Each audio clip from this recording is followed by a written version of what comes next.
Okay, today's home isolation video of the day is going to be the deadlift.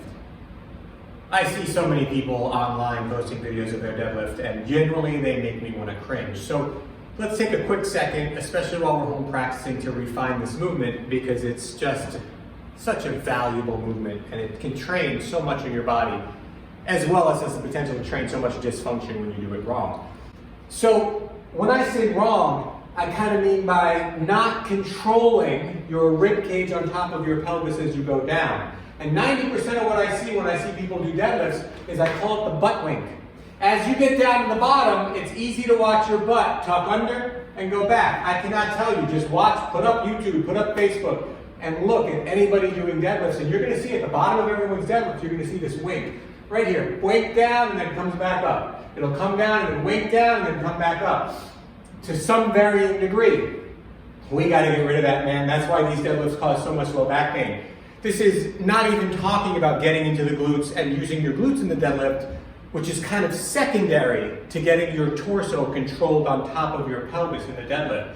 So what I want to see what actually happens, and we talk about my safe videos, and if you haven't seen them, you can check out some of my website and some of the safe videos on there, which talk about taking your rib cage and your pelvis and bringing them together gently in the front. So that you're not extended, we're together, still nice and tall, and we're safe because we've got the obliques pinning the abdominal wall to the pelvis, right? So the obliques pinning the rib cage to the pelvis throughout this movement, and that's the main thing you want to control. So when I pick up this weight, the very first thing I do as I hold it in my hands is I connect the front.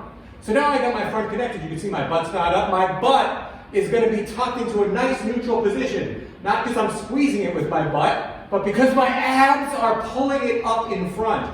Now I have to maintain that position as I go down, abs going up in front, abs going up in front. There's going to be no wink, top to bottom, in this deadlift.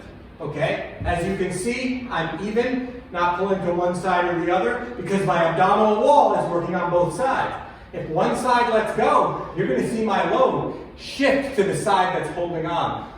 So many people think that when they see they're loading their right leg or their left leg more, that shift is a result of something they can change with their legs. It's not. It begins in that abdominal hold that I started out discussing. If the right side holds a little harder, then you're going to be on the right side. And you're going to see a longer left leg and a shorter right because your weight is shifting to the right. This is all here. We have to get these guys to pin down evenly in the front in order to keep us on top of our pelvis evenly, so that then we can use our hips and our butt to sort of move into a back and forth, up and down position. So it all starts here at the top. Now the hardest places to hold that position are going to be at the top of the lift. Right here, it's easy to be extended.